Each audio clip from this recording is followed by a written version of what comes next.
Hello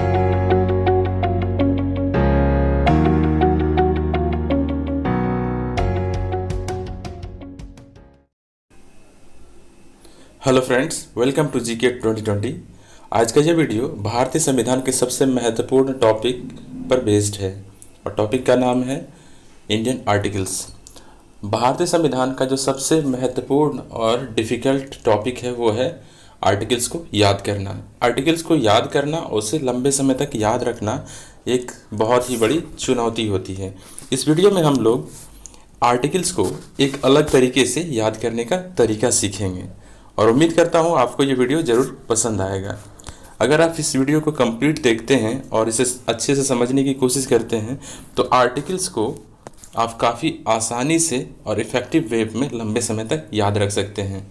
इसके अलावा मैं आपको ये भी बता दूं कि इंडियन आर्टिकल पर आपको यूट्यूब पे बहुत सारे वीडियो मिल जाएंगे, लेकिन इससे ज़्यादा इफ़ेक्टिव और इससे ज़्यादा बेहतर याद करने का तरीका आपको यूट्यूब पर कहीं भी नहीं मिलेगा।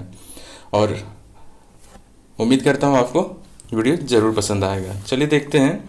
देखिए, आर्टिकल को हम लोग जो याद करेंगे उसके लिए जो हमें सबसे जो बेसिक चीज़ ध्यान रखना है, जितने भी नंबर्स हैं उनको अल्फ़ाबेट के फॉर्म में कन्वर्ट करूँगा और उस अल्फ़ाबेट का इस्तेमाल करके एक नए शब्द का इस्तेमाल करूँगा और उससे आर्टिकल को याद करेंगे। ठीक है, देखिए जैसे कि मैंने बताया कि जितने भी नंबर्स होंगे उनको एक अल्फ़ाबेट के फॉर्म में वो भी हिंदी के अल्फ़ाबेट के फॉर्म में कन्वर्ट करूँगा ताकि आसानी हो जाए और भी ज़्यादा याद करना। जैसे जीरो को जो है हम लोग जो होगा वो ज के फॉर्म में याद करेंगे। जीरो को जब लिखते हैं आप लोग हिंदी में तो कैसे लिखेंगे? जीरो ही लिखेंगे। तो इसका जो पहला शब्द होता है ज, इसी को मैंने माना है। ठीक है, एक का जो कोड होगा कह सकते हैं कोड, या फिर एक का जो अल्फ़ाबेट के फॉर्म में इसको कन्वर्ट करेंगे तो वो होगा का। जैसे एक को हम लोग लिखते हैं तो एक ऐसे लिखते हैं, तो इसका जो लास्ट वर्ड का है इसी को हम लोग इंक्लूड कर रहे हैं। इसी तरह से दो को जब हम लोग लिखते हैं तो उसका द यूज़ करेंगे। ठीक है, तीन का इस्तेमाल करेंगे हम लोग ता। चार के लिए जो हम लोग इस्तेमाल करेंगे वो चार के लिए चा का इस्तेमाल करेंगे। पाँच नंबर के लिए जो इस्तेमाल करेंगे हम अल्फ़ाबेट वो होगा प, और 6 के लिए जो इस्तेमाल करेंगे वो 6 होगा। 7 के लिए सा, 8 के लिए ठा, 9 के लिए 9। याद रखना काफ़ी आसान होगा क्योंकि मैंने इसमें जो है वही सारे वर्ड को, वही सारे अल्फ़ाबेट को शामिल किया है जो कि उस नंबर से रिलेटेड हैं और आसानी हो याद करने में। जैसे जीरो से तो ज आता है, एक का क आता है, दो का द, तीन का त, चार का च, पाँच का प, छः का छ, सात का छ, आठ का ठ, नौ का नौ। ठीक है, तो अब आपको आसानी से याद भी हो गया होगा। और अब देखिए क्या करेंगे कि इसी जो है अल्फ़ाबेट का इस्तेमाल हम लोग करेंगे और एक शब्द का निर्माण करेंगे। इन्हीं नंबरों के अल्फ़ाबेट का इस्तेमाल करके हम लोग क्या करेंगे, एक शब्द का निर्माण करेंगे। शायद आपको पूरी तरह से क्लियर नहीं हो पा रहा होगा तो एक बात मैं क्लियर कर दूं। जैसे कि कोई नंबर होगा, मान लेते हैं वो नंबर होगा 56। ठीक है, तो इस 56 को जो नंबर है इसको हम लोग एक अलग से कन्वर्ट कर देंगे। किस में? वर्ड में, शब्दों में कन्वर्ट कर देंगे। तो 56 को हम लोग क्या लिख सकते हैं? 5 के लिए जो शब्द इस्तेमाल अल्फ़ाबेट इस्तेमाल किए हैं वो है पो, और 6 के लिए जो इस्तेमाल हम लोग अल्फ़ाबेट करेंगे वो है छ। तो प और छ, दो गो आ गया मेरे पास अल्फ़ाबेट। अब इसी का इस्तेमाल करके हम एक वर्ड बनाएंगे। देखिए, इससे जो एक आसान और अच्छा वर्ड बन सकता है वो है पंछी।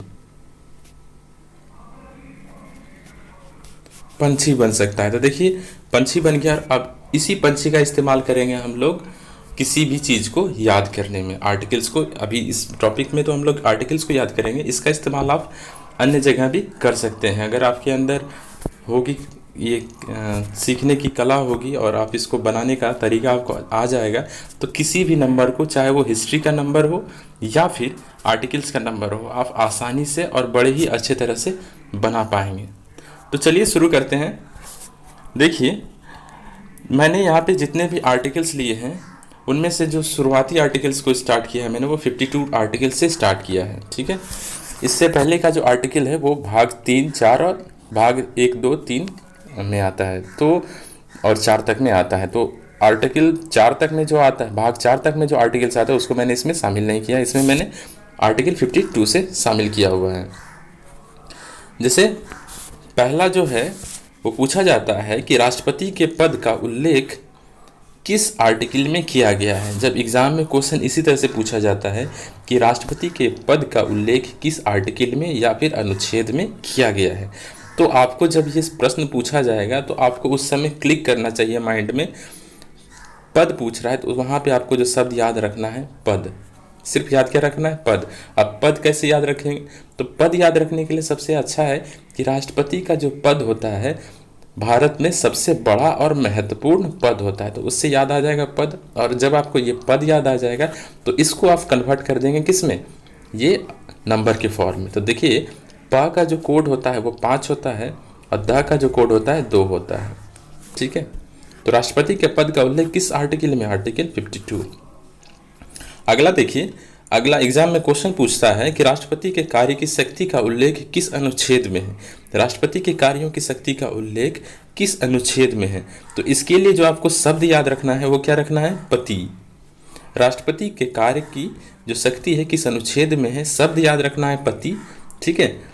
और पति कैसे याद रखिएगा, तो जैसे देखिए कि राष्ट्रपति जब नियुक्त होता है तो राष्ट्रपति नियुक्त होने के बाद उसका काम कुछ नहीं रह जाता है, उससे मात्र मोहर बन के रह जाते हैं राष्ट्रपति, मुख्य कार्य प्रधानमंत्री ही करते हैं, इसीलिए यहाँ पे सिर्फ क्या बन के रह जाते हैं, पति बन के रह जाते हैं। तो पति जब आपको याद आ जाएगा तो पति से आप कन्वर्ट कर लीजिएगा किस में, आप नंबर के फॉर्म में। तो देखिए प से हो गया 5 और 3 ता का हो गया 3। तो राष्ट्रपति के कार्य की शक्ति जो है वो आर्टिकल 53 में है, ठीक है।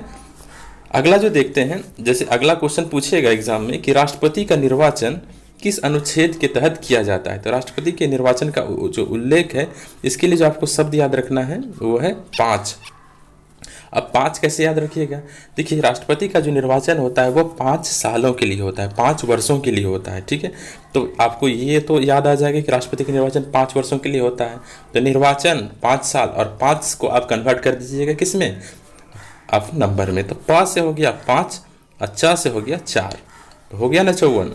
राष्ट्रपति के निर्वाचन का उल्लेख किस आर्टिकल में, आर्टिकल 54 में, ठीक है। अगला देखिए, अगला पूछता है कि राष्ट्रपति के ऊपर महाभियोग किस अनुच्छेद के तहत लगाया जाता है। तो आर्टिकल किस अनुच्छेद के तहत महाभियोग लगाया जाता है, इसके लिए आपको जो याद रखना है वो है छींक।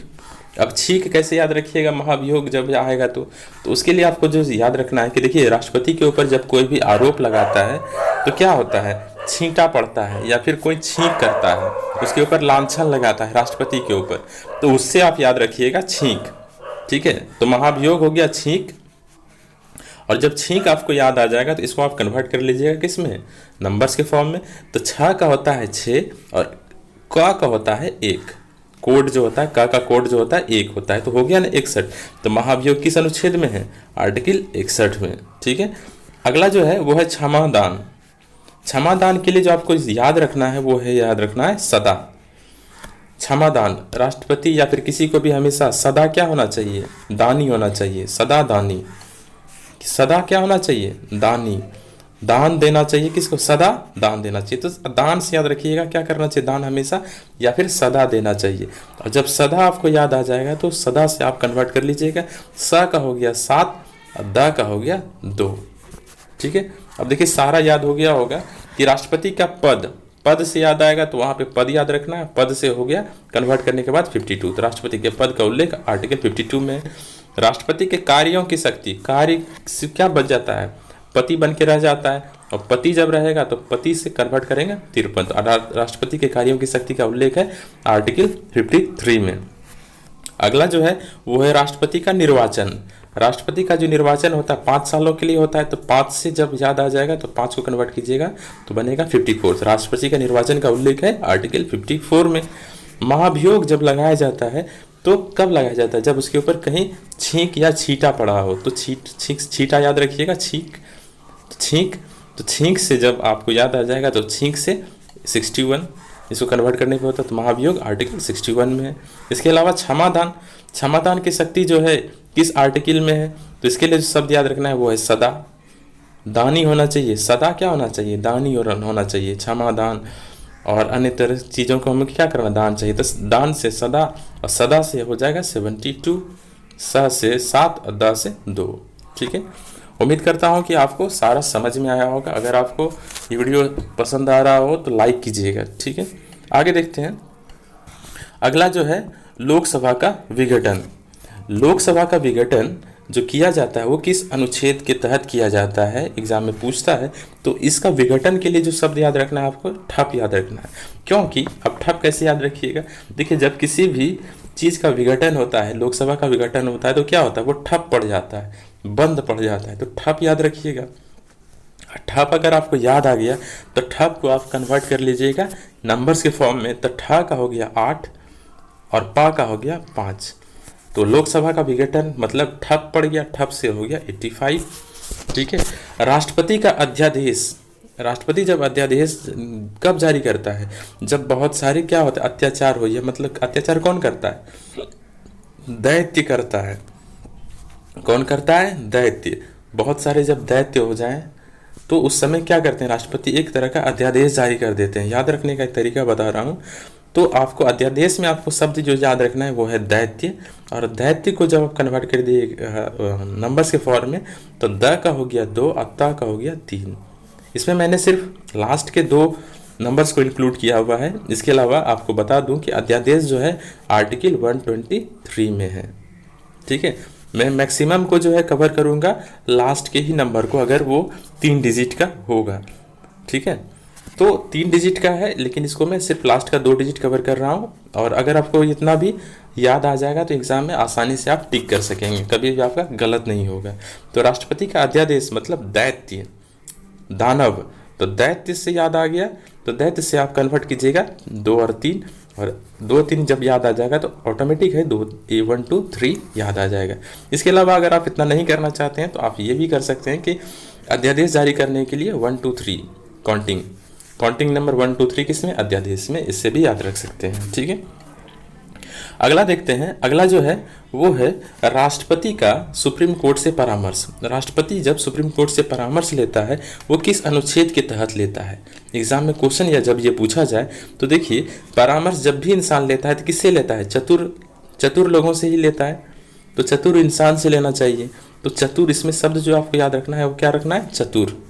ठीक है, तो शब्द याद रखना है आपको चतुर। और चतुर को जब आप याद रखेंगे तो चतुर से देखिए बन जाएगा आपका च से हो गया 4, त से हो गया 3, हो गया ना 143। लेकिन एक बात और ध्यान में रखना है कि राष्ट्रपति से जो परामर्श लेने का है वो आर्टिकल 143 में उल्लेख किया गया। मैंने पहले ही बताया कि मैं लास्ट 2 डिजिट को कवर करूंगा ताकि आपको याद रखना आसान हो जाए और मुझे समझाना थोड़ा आसान हो जाए। तो राष्ट्रपति का सुप्रीम कोर्ट से परामर्श वो हो गया चतुर से 43 मतलब 143। ठीक है, अगला देखते हैं। अगला जो है राष्ट्रपति के पद का उल्लेख किस अनुच्छेद में किया गया है, ये क्वेश्चन पूछा जाता है। तो राष्ट्रपति के पद के लिए आपको जो याद रखना है शब्द, वो याद रखना है छाता, अम्ब्रेला, जिसका इस्तेमाल हम लोग बारिश या फिर धूप से बचने के लिए करते हैं। तो राष्ट्रपति के पद के लिए शब्द याद रखना है छाता। और छाता को जब आप कन्वर्ट करेंगे तो क्या बन जाएगा, 6 से हो गया 6 और त से हो गया 3, हो गया ना 63। तो राष्ट्रपति के पद का उल्लेख किस आर्टिकल में, आर्टिकल 63 में है। अगला जो है वो है मंत्रिपरिषद का गठन।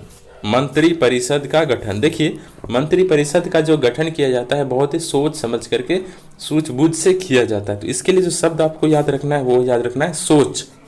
क्या याद रखना है, सोच। तो इसमें जो शब्द याद रखिएगा सोच। और जब सोच आपको याद रहेगा तो इससे देखिए आप शब्द बना लीजिए, 100 से हो गया 7, अच्छा से हो गया 4, 74 हो गया। तो मंत्रिपरिषद के गठन का उल्लेख किस आर्टिकल में, आर्टिकल 74 में है। अगला जो है वो है प्रधानमंत्री की नियुक्ति। प्रधानमंत्री की जो नियुक्ति की जाती है वो किस अनुच्छेद के तहत किया जाता है। देखिए, प्रधानमंत्री की जब नियुक्ति करते हैं राष्ट्रपति तो सारे अधिकार क्या करते हैं, अपने प्रधानमंत्री को ही सौंप देते हैं। इसके लिए जो शब्द याद रखिएगा आप, सौंप। तो प्रधानमंत्री की नियुक्ति के बाद सारा अधिकार सौंप देते हैं, तो सौंप याद रखिएगा। और सौंप जब याद रखिएगा तो सौंप देखिए 7 से हो गया 7 और प से हो गया 5। तो प्रधानमंत्री की नियुक्ति का उल्लेख जो है किस आर्टिकल में, आर्टिकल 75 में है। ठीक है, अगला देखते हैं। अगला है भारत के संसद। पूछा जाता है एग्जाम में क्वेश्चन कि भारतीय संसद का उल्लेख किस आर्टिकल में किया गया है। तो भारतीय संसद का जो उल्लेख किया गया है उसका 79 में उल्लेख किया गया। इसको याद करने के लिए जो हमें शब्द याद रखना है वो याद रखना है सेना। अब सेना कैसे याद रहेगा? तो भारत के जो संसद होते हैं उनकी रक्षा का अधिकार, रक्षा का जो कर्तव्य होता है वो किनका होता है? सेना लोगों का होता है। सेना ही जो है भारत के संसद की रक्षा करते हैं। आपने पहले सुना भी होगा कि संसद भवन पे अटैक हुआ था, तो वहाँ पे सेना ने ही क्या किया था? सांसदों या फिर संसद भवन की रक्षा की थी। तो उससे याद रखिएगा कि संसद की जो रक्षा करते हैं कौन करते हैं? सेना। और जब सेना आपको याद आ जाएगा तो ऑटोमेटिक है याद आ जाएगा 79। देखिए स से हो गया 7 और न से हो गया 9, 79 इजी। ठीक है, अगला जो देखते हैं, अगला है राज्यसभा। राज्यसभा का उल्लेख किस अनुच्छेद में किया गया है? यह किस अनुच्छेद में किया गया है, इसको याद करने के लिए जो आपको शब्द याद रखना है वो याद रखना है मौज। अब मौज कैसे याद आएगा? देखिए राजा, इसको राज्यसभा के लिए जो आप देखिए एक तरह का स्टोरी समझिए कि राजा के जो सभा होते हैं उसमें सभी लोग, मंत्री और सब जितने लोग होते हैं वो सब क्या करते हैं? मौज मनाते हैं, मौज मस्ती करते हैं। तो उससे याद रखिएगा मौज। और मौज अगर याद आ जाएगा तो ऑटोमेटिक है आपका आर्टिकल्स याद आ जाएगा। देखिए म से जो होता है वो 8 हो गया और ज से हो गया 0, 0 का मतलब 0। ठीक है, तो आप राज्यसभा का जो उल्लेख है किस आर्टिकल में? आर्टिकल 80 में है। ठीक है, अगला जो है वो है लोकसभा। लोकसभा का उल्लेख किस आर्टिकल में किया गया है? एग्जाम में अगर पूछा जाए तो देखिए इसके लिए जो शब्द आपको याद रखना है वो याद रखना है मौका। अब मौका कैसे याद रहेगा? देखिए मौका क्या होता है? लोगों को, लोकसभा मतलब क्या? आम सभा। और लोक मतलब क्या? आम जनता। तो लोक से आप याद रखिएगा लोग, आम जनता। आम जनता को क्या मिला है? मौका मिला है अपने नेता को या फिर सांसद को चुनने का या फिर नेताओं से सवाल जवाब करने का। तो लोग को क्या मिला है? मौका। तो मौका अगर याद आ जाएगा तो मौके से हम लोग देखिए आर्टिकल्स बना लेंगे। माँ से हो गया 8, माँ का जो कोड होता है 8 होता है, का जो कोड होता है 1 होता है, 81 हो गया। तो लोकसभा का जो उल्लेख है वो किस आर्टिकल में? आर्टिकल 81 में है। ठीक है, अगला देखते हैं। अगला जो है वो है अध्यक्ष का निर्णायक मत। जब वोट होता है किसी भी सदन में और वहाँ जो है वोट बराबर अगर हो जाए तो उस समय अध्यक्ष का जो मत होता है वो सबसे निर्णायक होता है, वो सबसे महत्वपूर्ण होता है। जिस तरफ वोट वो डाल देंगे अध्यक्ष उसी तरफ का क्या हो जाएगा? पल्ला भारी हो जाएगा और उस चाहे वो पॉजिटिव या नेगेटिव की तरफ वो अपना वोट दें। तो इसीलिए क्या कहते हैं कि अध्यक्ष का निर्णय क्या होता है? 100% सभी को मानना होता है। तो और क्या कहते हैं कि अध्यक्ष का जो मत होता है वो सभी को क्या होता है? स्वीकार करना पड़ता है, 100% स्वीकार करना पड़ता है, मानना ही पड़ता है। तो 100% से याद रखिएगा। तो देखिए अध्यक्ष के मत का जो होता है, अध्यक्ष का निर्णायक मत किस आर्टिकल में? आर्टिकल 100 में है। ठीक है, अध्यक्ष का निर्णायक मत अगर पूछा जाए आर्टिकल एग्जाम में तो आपको ध्यान रखना है कि 100% क्या कहते हैं? अध्यक्ष का बात मानना ही पड़ता है और निर्णय को हमेशा 100% मानना पड़ेगा। तो 100% याद आ जाएगा तो ऑटोमेटिक है याद आ जाएगा आपको 100। ठीक है, अगला देखते हैं। अगला जो है वो है संयुक्त अधिवेशन। देखिए अधिवेशन जब भी होता है संयुक्त तो बहुत क्या हो जाएगा? भीड़ लग जाएगा, जाम लग जाएगा। इसके लिए जो शब्द याद रखना है आपको क्या? जाम। तो संयुक्त अधिवेशन जब भी किया जाएगा क्या लग जाएगा? बहुत बड़ा जाम लग जाएगा। ठीक है, तो जाम अब अगर आपको याद आ जाता है तो इससे आप आर्टिकल्स आसानी से बना सकते हैं। देखिए ज से होगा 0, ज से होगा जो 0 होगा और माँ से होगा 8। माँ का जो कोड होता है 8 होता है। तो देखिए आ गया ना, संयुक्त अधिवेशन में लगा जाम और जाम से क्या बन गया? 0, 8। मैंने क्या किया है? सिर्फ लास्ट के 2 जो अंक हैं उनका ही ट्रिक बनाया हुआ है। तो 0 और 8 है। ठीक है, और आपको जब 0, 8 याद आ जाएगा तो ऑटोमेटिक है आपको याद आ जाएगा कि 108 में है संयुक्त अधिवेशन। ठीक है, एक बार फिर से रिवाइज कर लेते हैं। देखिए भारत का जो संसद है इसकी रक्षा कौन करता है? सेना याद आ जाएगा तो 79। राज्यसभा में राजा के जो सभा होते हैं उसमें सभी क्या करते हैं? मौज करते हैं। मौज का जो कोड मौ से बनेगा 8, ज से बनेगा 0, 80 हो गया। लोकसभा में जो होते हैं लोग लोग क्या करते हैं, लोग को मौका मिलता है वोट देने का, लोगों को सब मिलता है सवाल पूछने का था मौका। अब मौका जब मिल गया तो म से हो गया 8 और क का हो गया 1, 81, 81 हो गया। अध्यक्ष का निर्णायक मत, अध्यक्ष का निर्णायक मत 100% क्या होता है, मानना पड़ता है। तो 100% से हो गया 100। तो अध्यक्ष का निर्णायक मत का उल्लेख आर्टिकल 100 में है। संयुक्त अधिवेशन से क्या होता है, बहुत जाम लग जाता है। जाम से हो गया 08, जब 0 या 8 याद आ जाएगा तो ऑटोमेटिक है कि 108 याद आ जाएगा एग्जाम में। ठीक है, अगला देखते हैं। अगला है धन विधेयक। देखिए धन विधेयक को याद करने का जो हम बनाया है ट्रिक, वो है धन विधेयक के लिए जो है कि देखिए जब धन विधेयक पास होता है तो क्या होता है, और धन विधेयक कहाँ होता है पेश, लोकसभा में पेश होता है। तो धन विधेयक जो होता है पेश, उसके बाद क्या होता है, पास होने के बाद सभी जितने भी आपके नेता हैं सभी को क्या मिलता है, एक एक लड्डू मिल जाता है। किस खुशी में कि धन विधेयक पास हो गया। धन विधेयक पास होगा तभी तो उसको पैसा मिलेगा। तो धन विधेयक पास होने पर एक एक लड्डू मिलता है। धन विधेयक पास होने पर एक एक लड्डू, और एक एक से हो गया एक एक जीरो, लड्डू का जीरो होगा, लड्डू के साथ है गोल गोल, तो 0 1। ठीक है, अगला जो देखते हैं वो अगला है बजट। बजट जो पेश किया जाता है किस आर्टिकल के तहत किया जाता है। देखिए बजट जो पेश किया जाता है वो आर्टिकल 112 के तहत पेश किया जाता है। ठीक है, इसको याद करने का जो हम लोग बनाए हैं वो क्या होगा, बजट, बजट में कंकड़। देखिए बजट जब पास होता है तो आम जनता के लिए होता है, और आम जनता को मिलता क्या है, कुछ नहीं, कंकड़ पत्थर। ठीक है, क्या मिलता है, कंकड़ पत्थर, कुछ नहीं मिलता है, एक तरह से समझिए। तो कंकड़ जब आपको याद आ जाएगा तो कंकड़ से आप बना लीजिए। देखिए का हो गया 1, फिर का है उसका भी 1, और ड है इसका तो 2 हो गया। ठीक है, तो 112 ड का जो कोड है वो 2 है। देखिए मैं इसमें जितना भी बता रहा हूँ इसको आप समझने से पहले क्या करिए, जितना भी कोड मैंने बताया है उसको 2-3 बार रिवाइज कर लीजिएगा, ताकि आपको भी बहुत ही आसानी होगा समझना और याद करना। ठीक है, अगला देखते हैं। अगला जो है वो है वित्त विधेयक। वित्त विधेयक जब होता है पेश, वो किस आर्टिकल के तहत होता है। तो वित्त विधेयक जो होता है वो याद करने के लिए जो हम लोग बनाया है शब्द वो है कैश। वित्त विधेयक कैश। अच्छा कैश कैसे याद रहेगा, देखिए वित्त जब विधेयक पास होता है या फिर वित्त विधेयक जब पेश किया जाता है तो कैश में किया जाता है। किसमें, कैश में, से याद रखिएगा, कैश में किया जाता है, पैसे में। वित्त विधेयक पैसे का विधेयक पेश किया जाता है। ठीक है, तो कैश जब याद आ जाएगा तो कैश से हो गया 1, और स से हो गया 7। का कोड क्या होता है 1, और सा का कोड क्या होता है 7, तो 17 याद आ जाएगा, तो ऑटोमेटिक आपको याद आ जाएगा 117। ठीक है, तो वित्त विधेयक का उल्लेख जो है किस आर्टिकल में, आर्टिकल 117 में है। ठीक है, अगला देखते हैं। अगला है सुप्रीम कोर्ट का गठन। अगला है सुप्रीम कोर्ट का गठन। सुप्रीम कोर्ट का गठन किस आर्टिकल में किया गया है, इसके लिए जो मैंने शब्द बनाया है वो है कदाचार। अब कदाचार कैसे याद रहेगा, देखिए कदाचार को ही मिटाने के लिए तो सुप्रीम कोर्ट का गठन किया गया है। जितने भी अत्याचार या जितने भी गलत काम होते हैं, मतलब कदाचार होते हैं, उसे मिटाने के लिए सुप्रीम कोर्ट का क्या किया गया है, गठन किया गया है। तो कदाचार इससे याद आ जाएगा।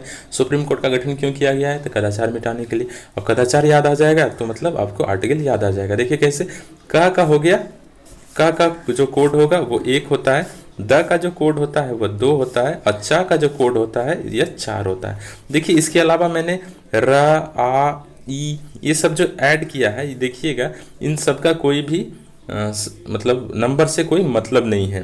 ठीक है, और जितने भी मैंने इसमें यूज़ किया है आकर, हर्षीकर, दीर्घीकर, ये सब क्या है, एक तरह के भावेल है, स्वर्ण वर्ण है। और स्वर्ण वर्ण का इसमें जो है कहीं तरह का कोई भी इस्तेमाल मैंने नहीं किया है कन्वर्ट करने में नंबर के फॉर्म में। ठीक है, तो याद रखिएगा स्वर्ण वर्ण या फिर मैक्सिमम मैंने स्वर्ण वर्ण का ही इस्तेमाल किया है। तो स्वर्ण वर्ण का इस्तेमाल जो मैंने किया है वो इसीलिए किया है ताकि शब्द जो है अच्छा बन सके और ताकि याद करना आसान हो जाए। तो स्वर्ण वर्ण और उसके अलावा जो है जिनसे कोई नंबर नहीं बन सकते हैं उन्हीं को मैंने इंक्लूड किया हुआ है। तो सुप्रीम कोर्ट का गठन जो है वो कदाचार मिटाने के लिए, कदाचार जब याद आएगा तो का हो गया 1, द का हो गया 2, 4 का हो गया 4। कदाचार 124 में है। ठीक है, न्यायिक पुनरीक्षण। देखिए, न्यायिक पुनरीक्षण का उल्लेख किस आर्टिकल में है, इसको याद करने के लिए जो आपको याद रखना है वो रखना है तसल्ली। क्या याद रखना है? तसल्ली। देखिए, जब न्याय का पुनरीक्षण होता है, जब न्यायालय फिर क्या कहता है कि जो हम डिसीजन दिया उसको फिर से विचार करेंगे उसके ऊपर, इससे जो होता है कैदी या फिर आरोपी वो काफ़ी क्या होता है, खुशी मिलती है, उसको तसल्ली मिलती है। तसल्ली मिलती है। क्या मिलती है? तसल्ली। अगर आपको तसल्ली याद आ जाएगा तो देखिए इससे शब्द बन जाएगा, त से हो गया 3 और स से हो गया 7, बन गया 37, और न्यायिक पुनरीक्षण 137 में है, तो 137 में याद आ जाएगा। ठीक है, अगला देखते हैं। अच्छा, एक बार मैंने जो जितना भी बताया उसको फिर से रिवाइज कर लेते हैं हम लोग। देखिए, धन विधेयक का उल्लेख, धन विधेयक मतलब पैसा का विधेयक जब पेश होगा तो एक एक लड्डू, और वित्त विधेयक जब पेश होगा तो सबको कैश मिलेगा। तो देखिए, दोनों में कंफ्यूज कर सकते हैं कि धन विधेयक और वित्त विधेयक। देखिए, इसको भी याद करने का एक तरह से सोच सकते हैं। धन जब मिलता है क्या होता है? पैसा मिलता है। तो पैसा मतलब क्या? उससे हम लड्डू खरीद सकते हैं। धन से हम लोग पैसा से लड्डू खरीद सकते हैं, लेकिन वित्त से हम लोग लड्डू थोड़ी खरीद सकते हैं। धन से हम लोग क्या खरीद सकते हैं? लड्डू खरीद सकते हैं। तो एक एक लड्डू याद हो गया। और वित्त विधेयक, वित्त मतलब क्या? वो पैसे से ही रिलेटेड है, लेकिन उससे हम लोग क्या करते हैं? लड्डू नहीं खरीदते हैं। उससे सिर्फ हम लोग क्या कर सकते हैं? वित्त से कैश निकाल सकते हैं। जो होगा उस वित्त, उससे हम लोग क्या कर सकते हैं? कैश निकाल सकते हैं, और कैश निकालने के बाद हम लोग कुछ चाहे तो खरीद सकते हैं। तो वित्त विधेयक कैश, और कैश जब याद आ जाएगा तो 117। बजट जब पेश किया जाता है तो उससे क्या मिलता है जनता को? कुछ नहीं, कंकड़ पत्थर। कंकड़ जब याद आएगा तो 112। सुप्रीम कोर्ट का गठन क्यों किया गया है? कदाचार मिटाने के लिए। कदाचार मिटाने के लिए। जब कदाचार याद आ जाएगा तो ऑटोमेटिक याद आ जाएगा 1 2 4, सॉरी 2 4 याद आएगा, इससे बनेगा, लेकिन आपको समझ लेना है कि ये क्या है, 1 2 4 है, याद आ जाएगा उस समय। इसमें ज़्यादा टेंशन लेने की ज़रूरत नहीं है। अगला जो है वो है न्यायिक पुनरीक्षण। न्याय का जब पुनरीक्षण करेगा इससे क्या होता है? कैदी को या फिर आरोपी को क्या मिलता है? तसल्ली मिलता है। तसल्ली जब याद आ जाएगा तो त और स से मिलके बन जाएगा 37 और 37, उसके बाद याद आ जाएगा आपको 137। ठीक है, अगला देख लेते हैं। अगला लास्ट है महान्यायवादी। महान्यायवादी का जो उल्लेख है किस आर्टिकल में किया गया है? तो महान्यायवादी का जो उल्लेख किया गया है वो आर्टिकल 76 में किया गया है। देखिए, इसके लिए जो हमने शब्द इस्तेमाल किया हुआ है वो है साक्ष्य। क्या इस्तेमाल किया है? साक्ष्य। देखिए, महान्यायवादी न्याय तभी करेगा ना जब उसके पास क्या हो? साक्ष्य हो, मौजूद हो। तो साक्ष्य मौजूद होगा तो वो क्या करेगा? न्याय करेगा। और साक्ष्य अगर आपको याद आ जाएगा, महान्यायवादी से अगर साक्ष्य याद आ गया तो आप आसानी से बना सकते हैं कि स से होता है 7 और 6 से होता है 6, तो ऑटोमेटिक महान्यायवादी से याद आ जाएगा 76। ठीक है, उम्मीद करता हूँ आपको जितना भी मैंने बताया ये सारे जो है आपके समझ में आया होगा। तो ये था आज का इंडियन आर्टिकल पर बनाया गया पार्ट 1। अगर आप चाहते हैं और आपको पसंद आया हो ये वीडियो तो आप कमेंट बॉक्स में कमेंट कर सकते हैं कि मैं इस ऊपर अगला वीडियो बनाऊं या ना बनाऊं। इसके अलावा अगर आप चाहें तो इस वीडियो को किसी से शेयर भी कर सकते हैं और इस वीडियो को लाइक भी कर सकते हैं। Thank you for watching this video and best of luck for your coming exam.